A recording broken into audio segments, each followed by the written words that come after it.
નમસ્કાર તમામ મિત્રોને સ્વાગત છે આપણી યુટ્યુબ ચેનલમાં। આ સ્ટોક પર બ્રોકરેજનો મૂળ બદલાયો, ટાર્ગેટ ભાવ બમણો કર્યો। ટેલિકોમ ક્ષેત્ર સાથે સંબંધિત કંપની વોડાફોન આઇડિયા લિમિટેડને ફોલો ઓન પબ્લિક ઓફરને મજબૂત પ્રતિસાદ મળ્યો છે। આ પ્રતિસાદને કારણે કંપનીમાં દેશી કે વિદેશી બ્રોકરેજનો વિશ્વાસ પણ વધ્યો છે। નોવામાં ઇન્સ્ટિટ્યુશનલ ઇક્વિટીએ જણાવ્યું હતું કે ટેલિકોમ સેક્ટર માટે એક મહત્વપૂર્ણ વળાંક છે। આની ટેલિકોમ સેક્ટર પર સકારાત્મક અસર થઈ શકે છે।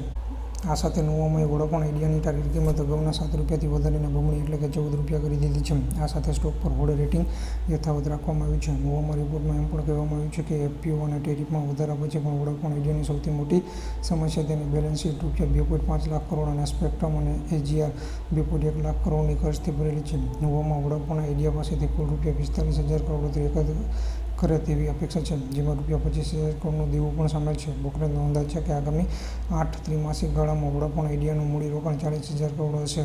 નોવામાનો અંદાજ છે કે કંપની આગામી 2-3 વર્ષમાં તેનું ઇબીઆઈટીડીએ બમણું કરીને ₹35,000 કરોડ કરવા માંગે છે। દેવાથી દબાયેલી કંપની વોડાફોન આઇડિયા લિમિટેડે દેશના સૌથી મોટા એફપીઓ હેઠળ અત્યાર સુધીમાં ₹18,000 કરોડ એકત્ર કર્યા છે।